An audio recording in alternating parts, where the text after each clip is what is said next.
Hey guys, welcome back to my channel. It's me, Irvin, with another manga chapter review. This is going to be the first chapter of Jinrou game Crazy Fox. Now, this is a series sequel to Jinrou game, and if you guys have not checked those out, I have Jinrou game and Jinrou game B-side both in my channel. You can find playlist as well as all the videos to all the chapter reviews that I have. You can check those out in my channel. Before I continue, I want to say a few things. One, if you haven't done so, subscribe to my channel, hit that bell button if you guys want to know when I go live and when I upload videos. Secondly, there is a link down there below for you guys to check out some cheap manga and anime so you guys can go buy it. Make sure you check it out in the link there in the description below. And then lastly, if you have not done so, then subscribe so you guys can keep up with the reviews on Jinrou game Crazy Fox. Okay, so oh yeah, sorry, and lastly, there is a spoiler alert, so you've been warned. There's a spoiler alert on this because I will talk about the first chapter. Right off the bat, we get a pretty graphic scene, and that's Ayaka Mori. Ayaka Mori is the main character, I guess, of the series, and her dad is abusing her, and all we see is her kind of squirming, saying no, and him kind of injecting. I'm not really sure to her skin or feeding her through an injection. Not really sure what happens, but she wakes up and she is in the room like every single series for the game. Now, she immediately thoughts or thinks, sorry, after about 2 or 3 pages, she says, I have to do this a second time. So she's played the game before.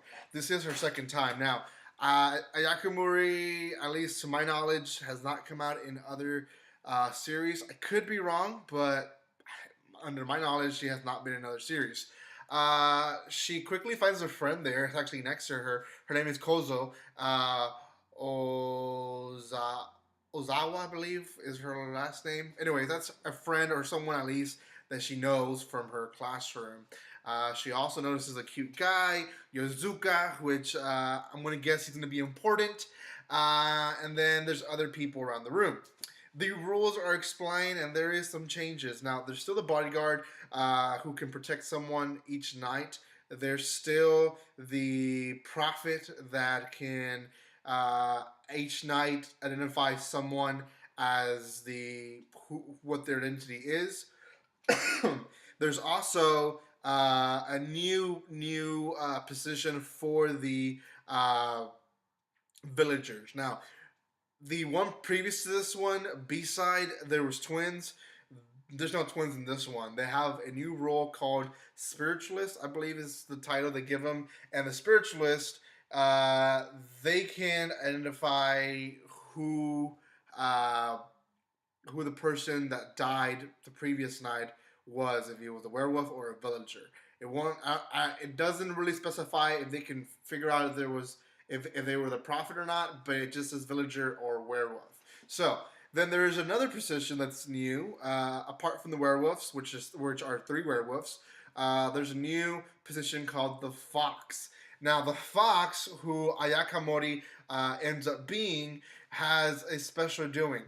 If he ends up in the group at the end that survive, then everyone else loses and the crazy fox wins, or the fox wins. The fox cannot be killed by werewolves. So if werewolves try to kill it, it won't be killed. The other part to the fox is that if the prophet happens to identify them as the fox, they'll automatically die that night. So she's the fox. I don't really know how that's going to fit into the game yet, but we'll figure it out. The first thing they did, like almost every game they've done, they introduced themselves, so we got all the names of the people. Some of the people that were introduced, we need names for it, like I just mentioned. Ayaka, her friend Kozo, the cute guy that she likes, Yozuka, which might be an important part to the game. And then this kid talks for everyone, Miyazako, and Miyazako is kind of the nerdy kid, I guess, of the group, and he proposes something saying, let's identify who the prophet is, because if we know who the prophet is, then the bodyguard can just defend the prophet every night, and the prophet can just figure out who each person is each day. Now, obviously, This then puts the werewolves in a disadvantage, not being able to get the profit, but they also end up still trying to end up being able to kill someone. So Miyazaki says, "Why don't we all let's raise your hand if you are the prophet?" So they do. He says one, two, three, and four people raise their hand. Ayaka Mori raises her hand. She thinks maybe it would be a good thing if people think I'm a prophet. Miyazako, the smart kid, does too. Not really sure why he brought it up. I guess he might be the prophet. Uh, Kentaro is a girl that suggested for everyone to introduce themselves. She's kind of shy. And then the last one, Gene. We don't know much about Gene other than I think he's a third year. He looks pretty built, dark skin. That's really it. We don't know much about him. So yeah, those four raised their hands. So chapter 2, I'm gonna guess it's gonna be the voting because they have to vote in 30 minutes for a person to be executed. So from them four, I'm gonna guess someone's gonna become an enemy pretty quickly to everyone, and will be voted out in the next chapter. So, as of right now, pretty good start. I like that they removed the whole twins. Didn't really think it was necessary to have in the series. I think out of 10, I'm gonna put this one right now out of 6. It is a sequel, so the sequels can either be really good or really bad. So it's a hit or miss type of deal, and hopefully it's actually a hit, not a miss. So we'll see, guys. If you haven't done so, subscribe to my channel. Also, again, check that link down there in the description below to get some cheap anime, manga, and really otaku weeb merch that you can get for a cheap, cheap price. Thank you so much for all the love and support, guys, and like always, don't be strangers.